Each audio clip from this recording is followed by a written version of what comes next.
Welcome, welcome.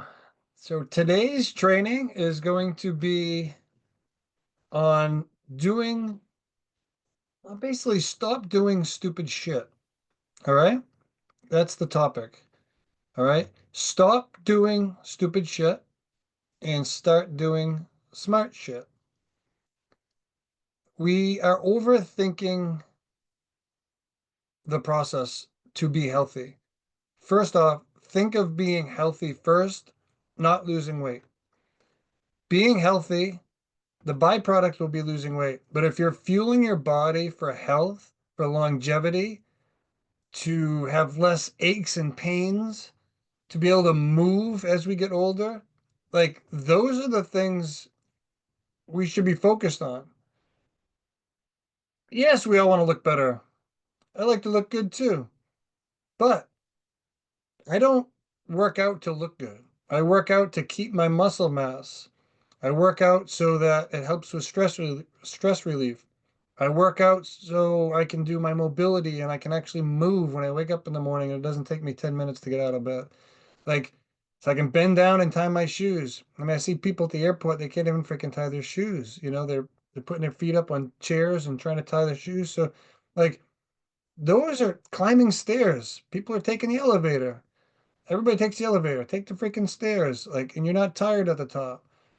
To me, and I'm just speaking for me right now, that's health. That's what it's all about. Longevity. So stop doing stupid shit. Taking the elevator, stupid shit, right?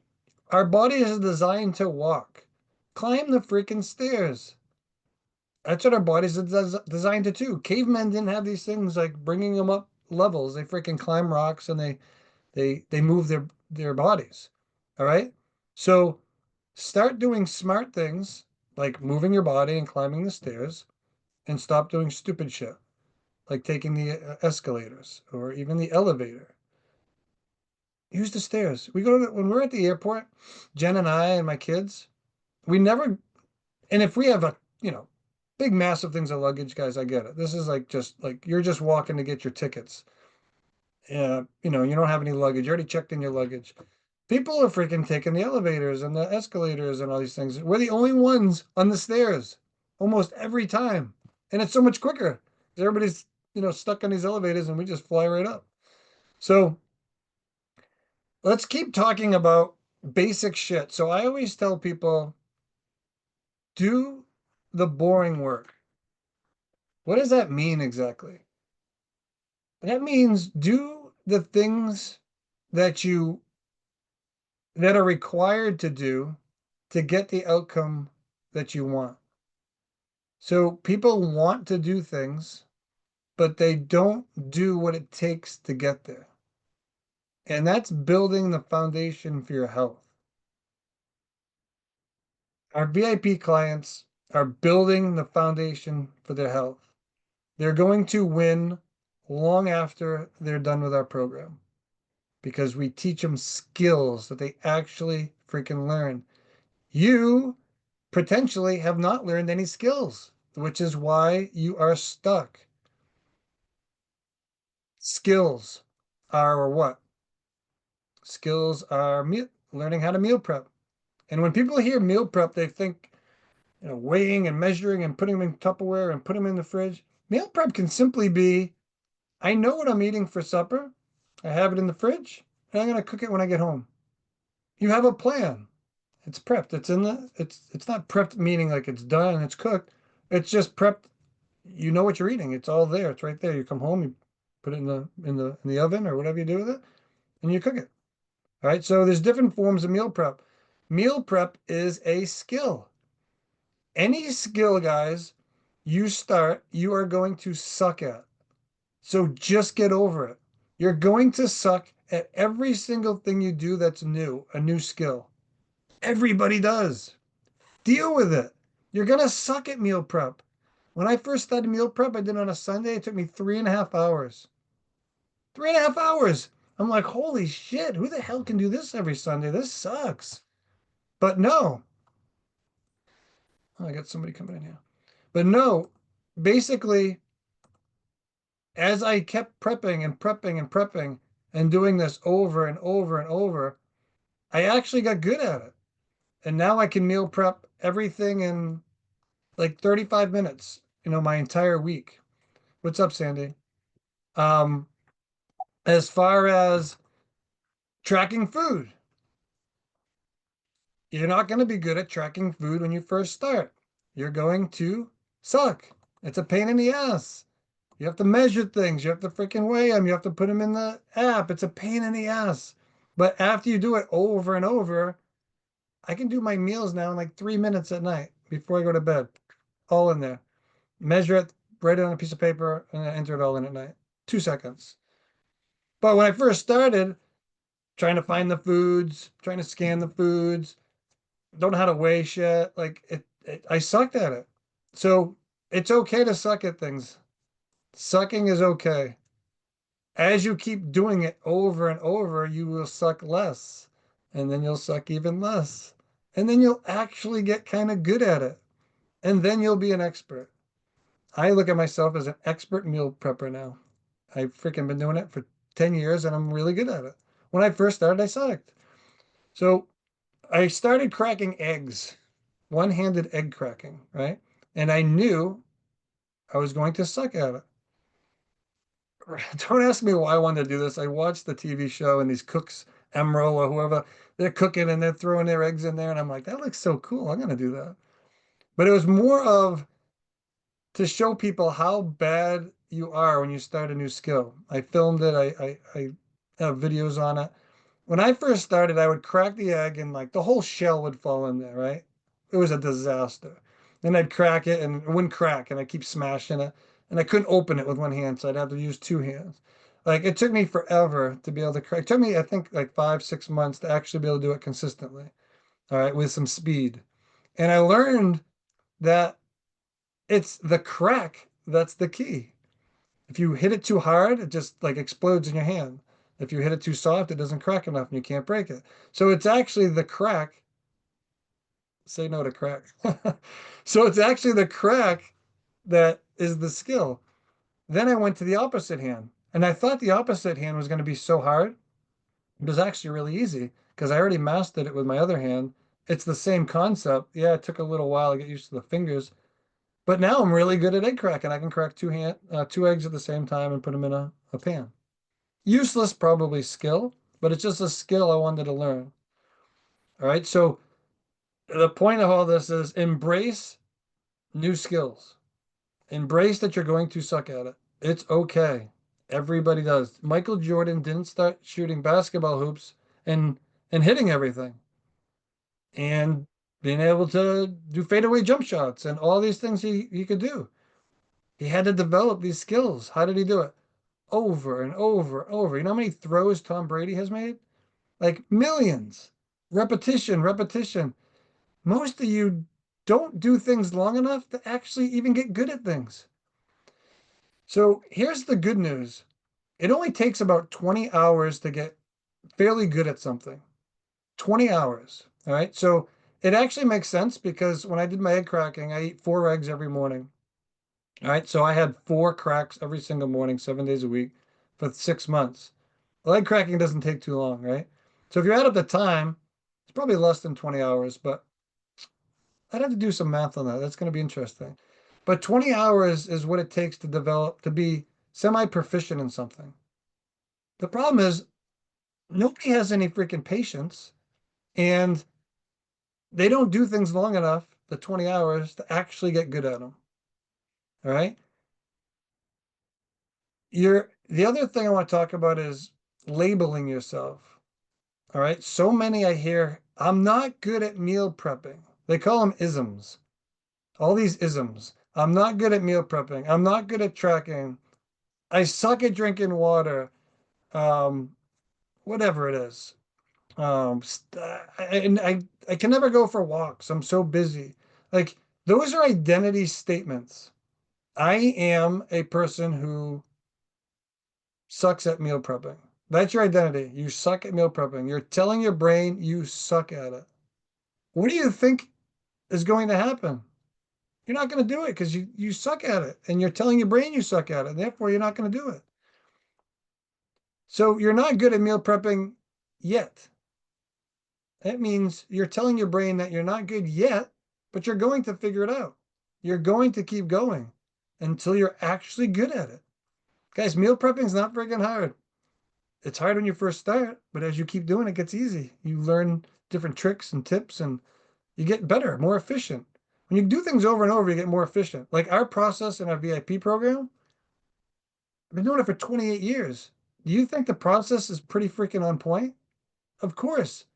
I've made mistakes over 25, 28 years of mistakes. So I've got it dialed in pretty good.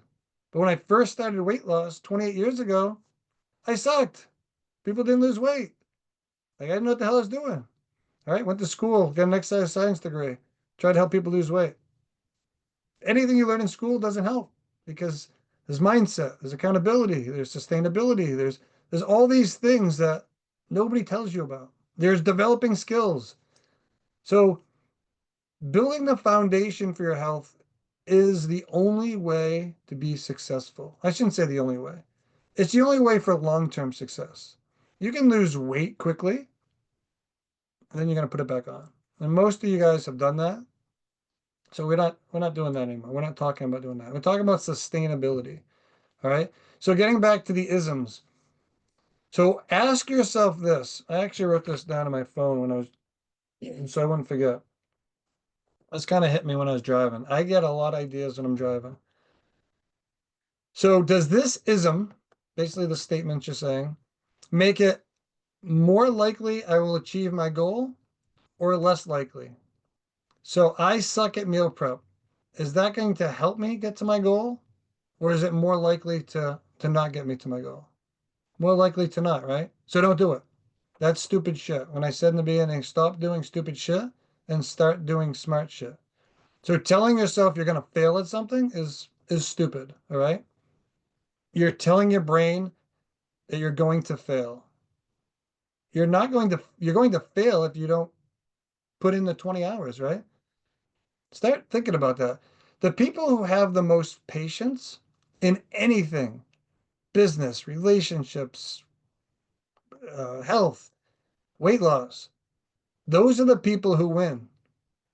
The people who want to lose weight in 2 weeks for a wedding, they don't win because they're it's just such a short-term mindset. Guys, this is lifelong. You're building the skills to do this forever. Brushing your teeth, it's a skill, right? You didn't come out of the womb knowing how to brush your teeth. You learned. Your parents taught you. Make sure you do 2 minutes and all that, get the sides, make sure you floss.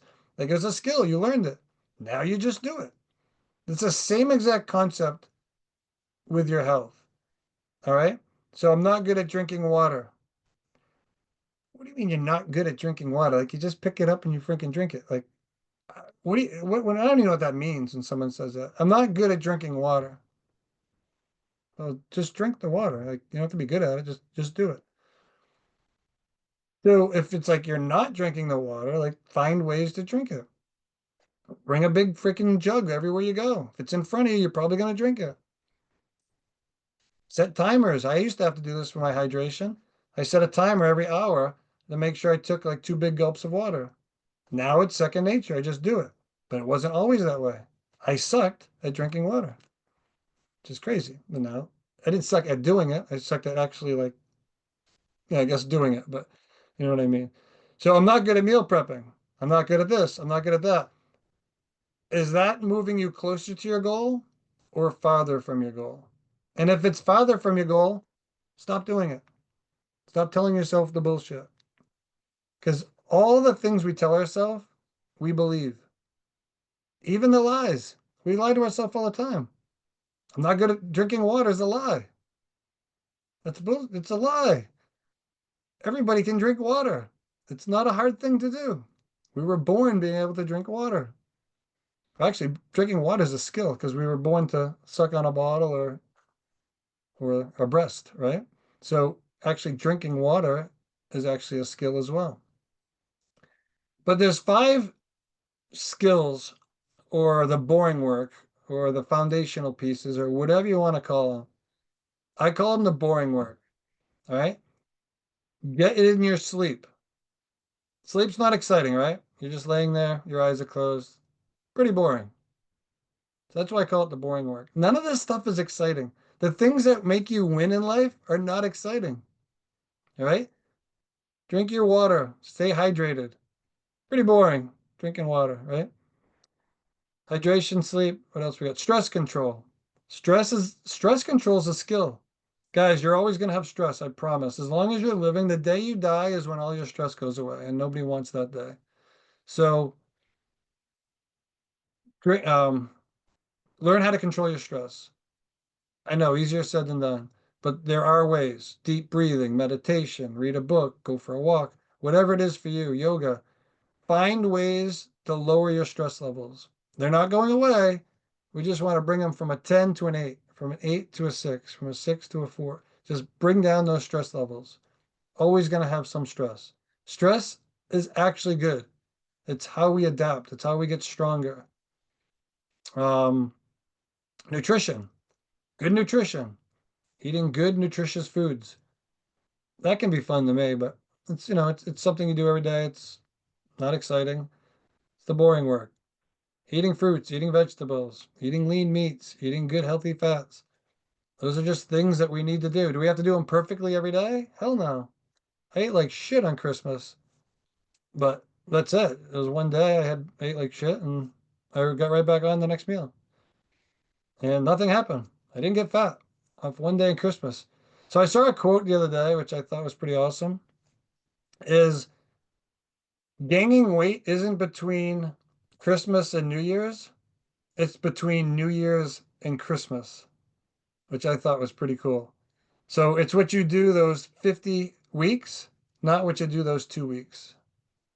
So that's one of my new favorite. I don't know if I even said it right, but you guys know what I'm talking about. So Christmas to New Year's is roughly 2 weeks. Well, the week, no, it's actually only a week. So there you go. That 1 week is not determining if you're going to be healthy or fat or whatever. The 51 weeks from New Year's to Christmas is what determines that. So I let myself have food that I normally don't eat. And you know what? I look back and it was stupid because I felt like shit afterwards. Bloated, felt like shit. Lethargic. I don't like feeling like that. So I don't like feeling like that, so I don't eat like that. So again, you're eating for health reasons. You're eating to feel good. The weight loss is just going to happen. All right. So what am I missing? Activity levels. So all kinds of new data coming out on this. 5,000 steps or less, you are leading a super sedentary lifestyle. It's going to have an effect on how long you live. All right. 5,000 to 8,000, you're getting better. You're out of the sedentary range. 10,000 plus to me is the minimum we should be. A lot of experts are saying 12,000. Some people go as low as 8,000. There's no real data on this, but 8,000 plus, 8,000 would be the absolute minimum. We have people that come into our program, 1,500 steps. I mean, I take 1,500 steps making my breakfast. So I don't know what people are doing that are only in 1,500 steps. They have to be laying on a couch all day or sitting in a chair. Like they can't be moving much. So steps are not hard to get. All right. I'm not good at going for walks. You're not good at going for walks. Take 3 5-minute walks a day and see how many more steps you get. Like it adds up so quickly, guys. All right. So kind of summarize this thing. How much time we got here? So I like to do these in under 20 minutes, as you know. Oh, Joy's coming in now, right when we're ending. All right. So doing the boring work, it's the hydration, it's the sleep, it's the stress, it's the movement, and it's the nutrition. Right? Those are the boring things we have to do every single day to be successful on our health journey. All right. Hopefully that was helpful. Guys, just keep it simple. I made a quick video today. Just do something today that you didn't do yesterday. Anything. An extra glass of water counts. An extra 5-minute walk counts. An extra freaking ounce of chicken counts. Like something that you're doing today that you haven't been doing. 1% better. That's our motto in our VIP program. And if you live by that motto, oh my God, it makes the process so much more fun, stress-free. Like, does it matter if you get there in 6 months or a year and a half? You're gonna get there. You've been trying for 10 years. So what does it matter if it's an actual year and a half away and you actually get there and you're there forever and now you just keep doing the things over and over? We want things too quick. All right, so stop doing stupid shit and start doing smart shit. Guys, have a happy new year, and we'll see you guys next week.